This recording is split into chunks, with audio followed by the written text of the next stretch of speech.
Galera, tudo bem? Aqui é o professor Davi Militão, professor de História, para a nossa quarta parte do vídeo sobre o Iluminismo, beleza? Vamos lá. Agora nós iremos ver o liberalismo tanto político quanto econômico. Iniciaremos com o liberalismo político.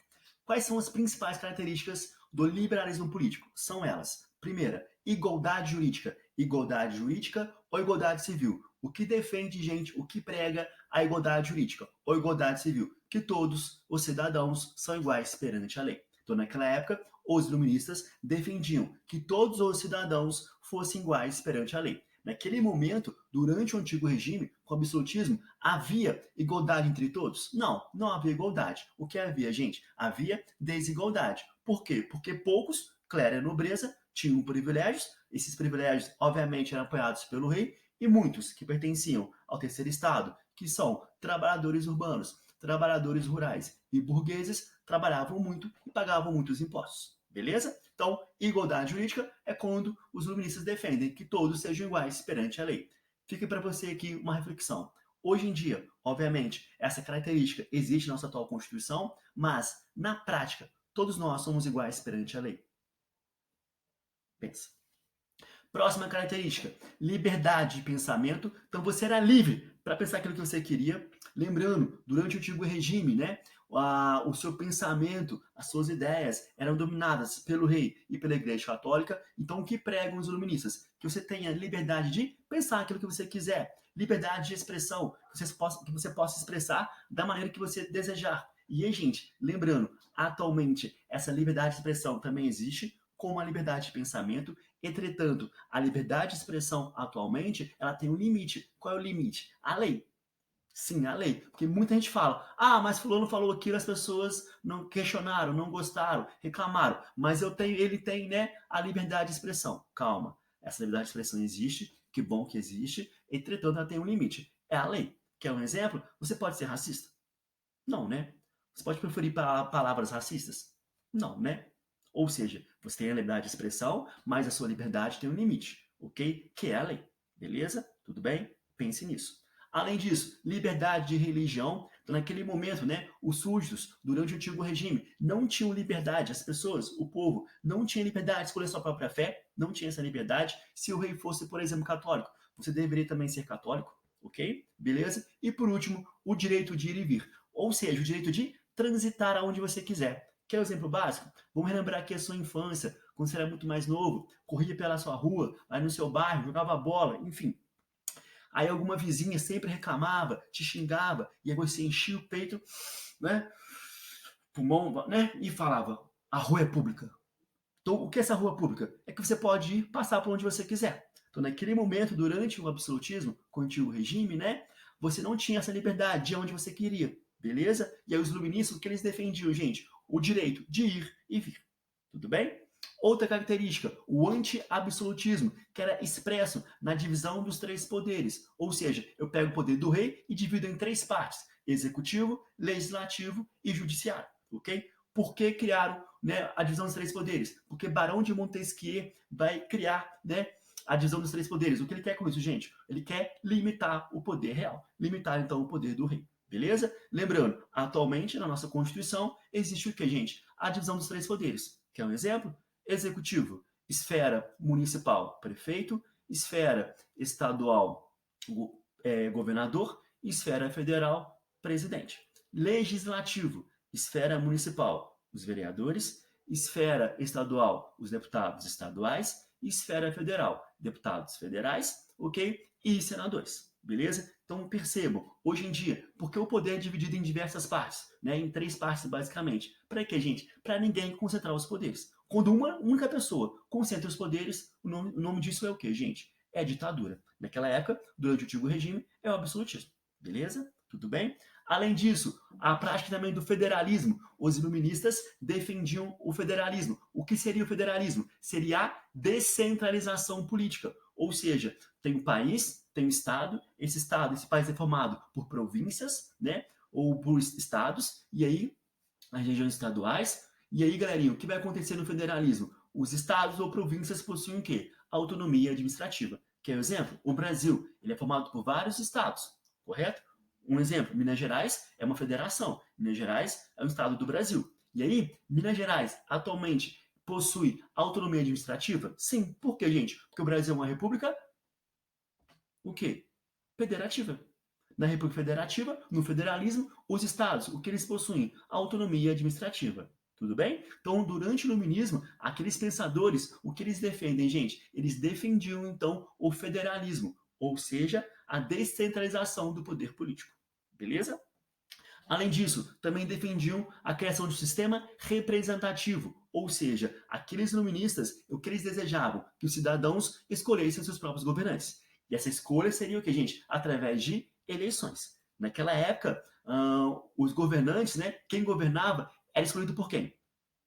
Segundo a igreja, por Deus, né? Relembrando, no antigo regime, diziam, né, que o rei representa Deus na terra. Desse modo, então, os iluministas eram contrários a essa ideia. O que eles queriam, gente? Escolher o seu governante, tá? O seu governo, através do quê? Através das eleições. Beleza? Tudo bem?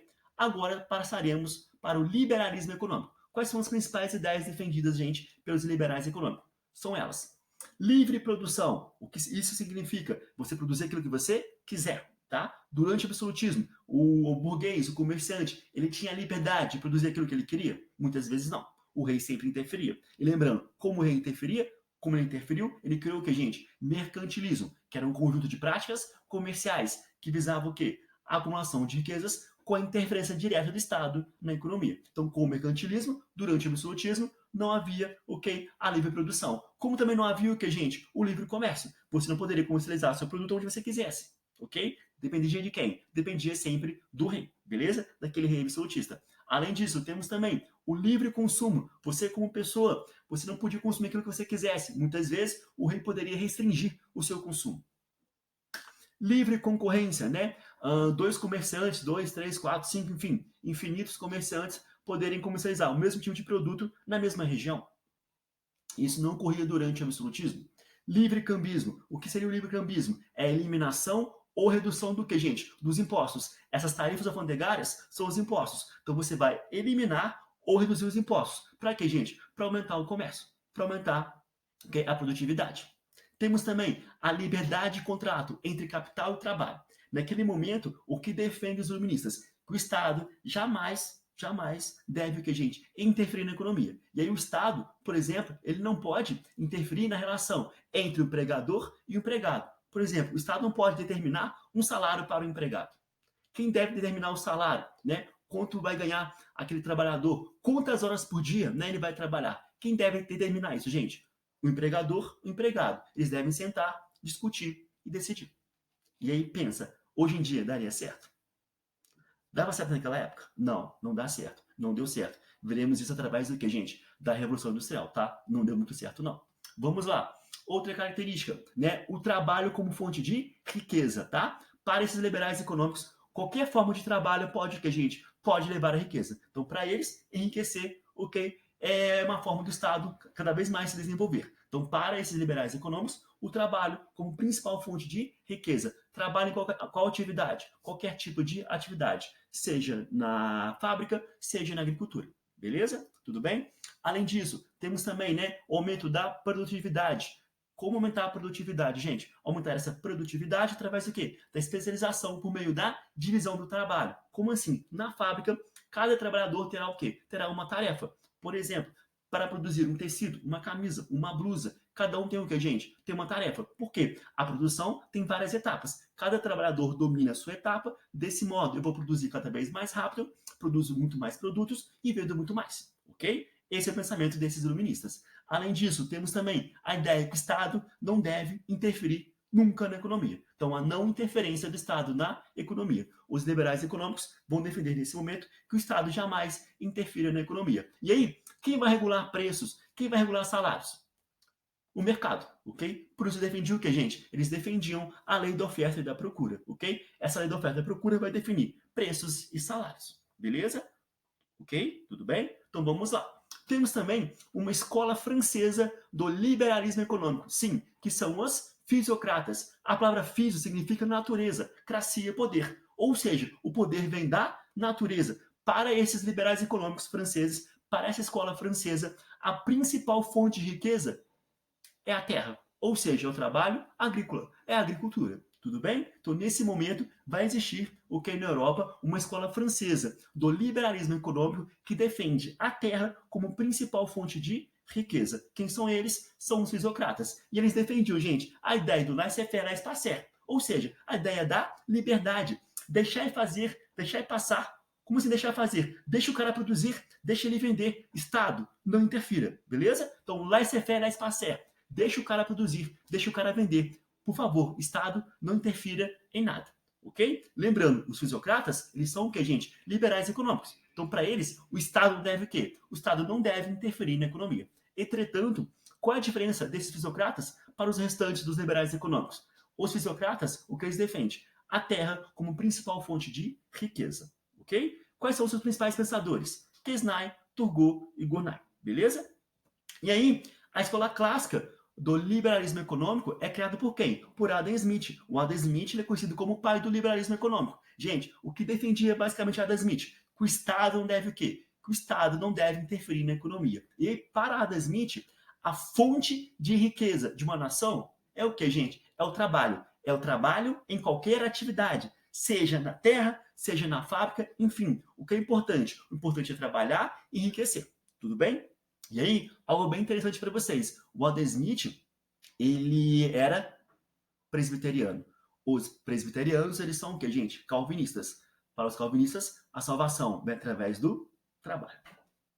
Liguem, tá? Liguem os pontinhos. E aí, um dos discípulos de Adam Smith é Davi Ricardo. Davi Ricardo tem uma ideia bem interessante, algumas ideias interessantes, como elas, a lei férrea dos salários. Como assim a lei férrea dos salários, gente? Para Davi Ricardo, o burguês, o empregador, né, deve pagar o mínimo possível para a sobrevivência do seu empregado. Então, o trabalhador deve ganhar o mínimo possível para quê, gente? Para que o patrão enriqueça, para que o patrão acumule riquezas para que ele lucre, tá? Essa é a ideia do Davi Ricardo. Além disso, também defende o seguinte, que o valor das mercadorias vai depender da quantidade de trabalho necessária para produzir aquele produto. Ou seja, se eu, né, como patrão, determinei que o meu trabalhador produz um produto X, ele gastou pouco tempo em produzir aquele produto deve ser o quê, gente? Deve ser vendido a um preço bem reduzido, ok? Inferior. Agora, meu trabalhador, ele gastou muito tempo para produzir algum tipo de produto, cara, eu tenho que cobrar um pouco mais caro por aquele produto, beleza? Por quê? Porque eu gastei naquela produção